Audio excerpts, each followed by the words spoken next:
Hoje em dia está mais fácil do que nunca investir o seu dinheiro na China.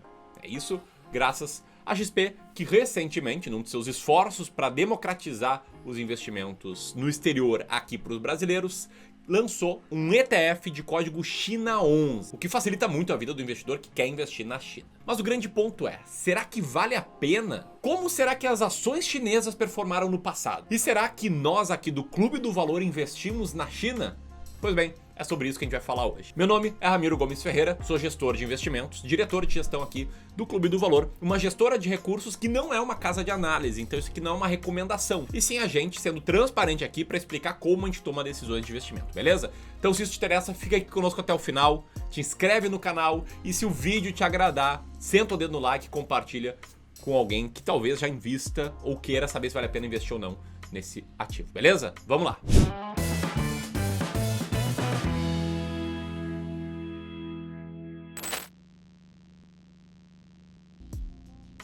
Começando do começo, tá? O que é o China11?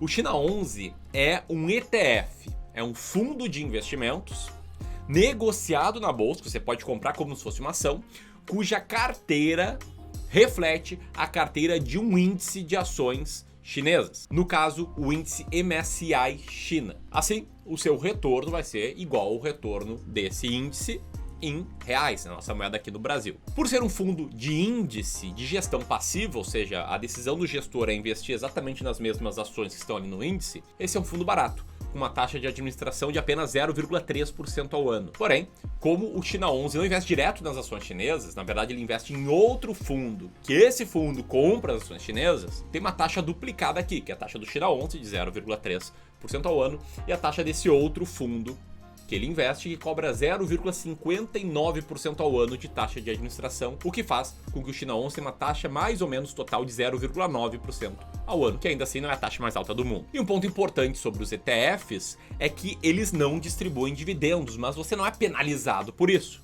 Por quê? Porque as empresas que o ETF investem distribuem dividendos normalmente, só que o gestor do ETF usa esses dividendos para comprar mais ações da empresa. Então, o seu retorno ele já é considerando o reinvestimento dos dividendos. Em resumo, ele é muito parecido com o funcionamento do IVVB11.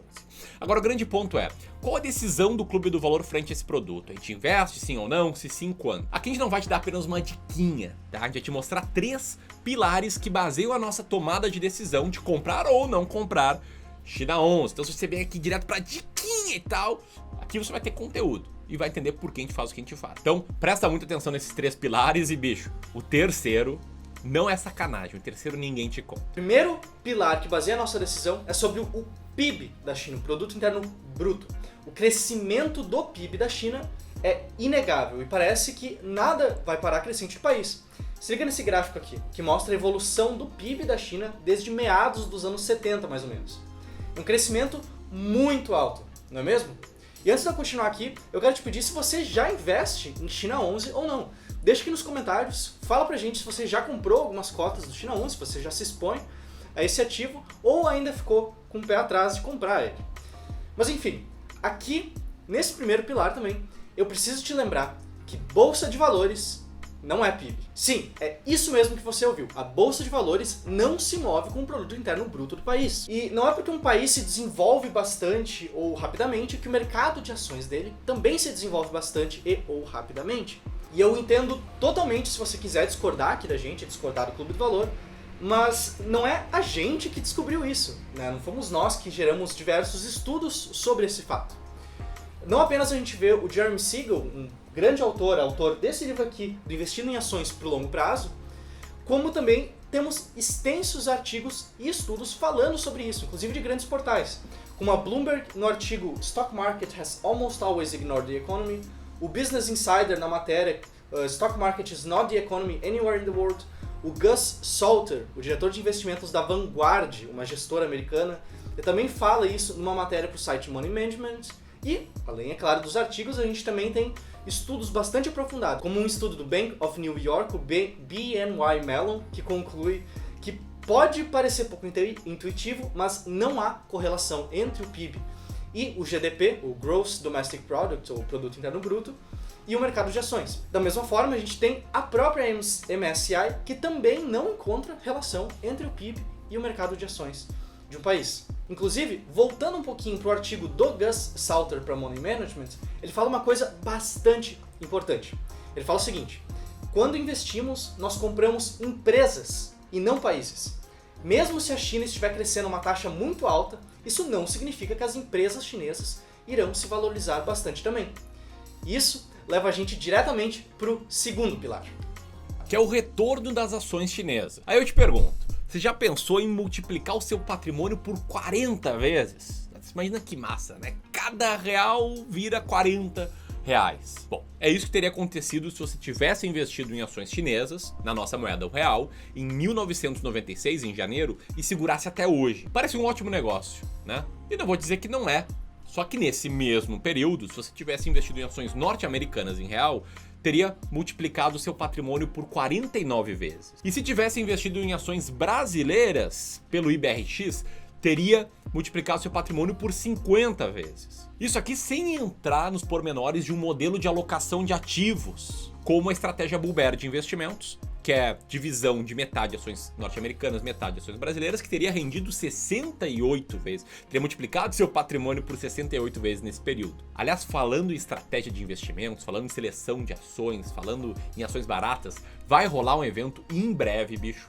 A partir do dia 19, em que eu vou te mostrar o exato processo que eu sigo para selecionar ações baratas e ver meu patrimônio crescer no longo prazo, hein? Não pode perder. Link tá aqui, beleza? Voltando ao assunto aqui, deixa eu te mostrar esse gráfico que tá na tela agora. Ele mostra a evolução de R$1.000 em cada uma dessas classes de ativos que eu citei. Ações brasileiras, ações norte-americanas e ações chinesas em reais, assim como investindo sem risco, né, num ativo que teria rendido 100% do CDI. Perceba duas coisas. Primeiro, as ações chinesas vencem apenas a renda fixa, o que é normal no longo prazo, ações vencerem renda fixa. Segunda coisa, perceba a correlação muito alta que há entre ações norte-americanas e ações chinesas. Os gráficos, eles andam muito parecidos. E para os matemáticos de plantão, a gente calculou aqui a correlação de Pearson, que é uma medida que vai de -1 a +1, e a correlação entre ações chinesas e norte-americanas é 0,69, que é extremamente alto. Voltando, tá? Bolsa e PIB não são correlacionados, e isso explica muita coisa.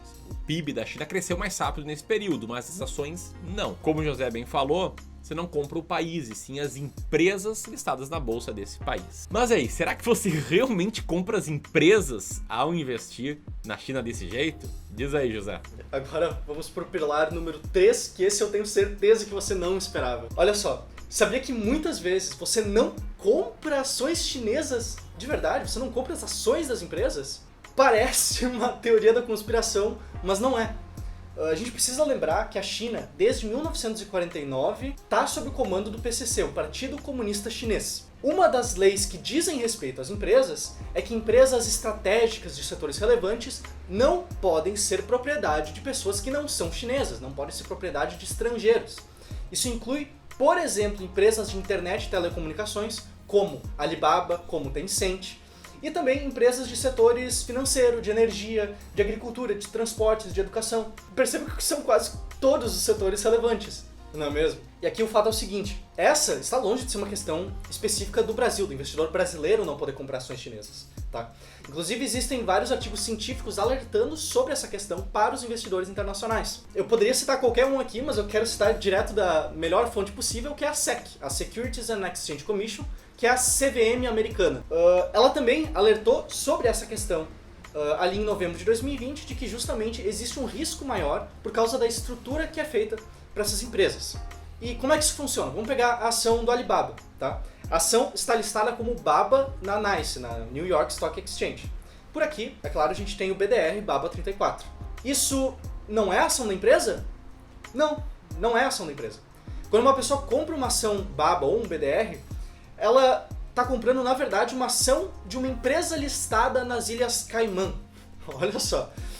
Mais especificamente, o investidor ele adquire uma ADR de uma VI, uma Variable Interest Entity, ou uma entidade de interesse variável. Essa VI das Ilhas Caimã não tem propriedade sobre a empresa Alibaba. O que essa VI tem é um contrato contendo alguns termos que garantem que parte do lucro da Alibaba vai ser transferido para essa empresa nas Ilhas Caimã. E no caso, eu gostaria de te lembrar que esse contrato ele pode ser facilmente anulado pelo governo chinês, que pode alegar que alguma lei ou regulamentação foi quebrada. E isso não é a gente falando, não é o Clube do Valor levantando uma teoria da conspiração, isso é a SEC, a CVM americana, o órgão regulador lá dos Estados Unidos, alertando sobre esse assunto. Eles ainda mencionam que o investidor que compra ações dessas VIs, ao invés de empresas reais, ele também corre o risco de ficar desamparado caso dê algum problema com a empresa. Pensa o seguinte, caso a empresa seja brasileira, você investidor brasileiro, vê que deu algum problema com a empresa, você está, de certa forma, protegido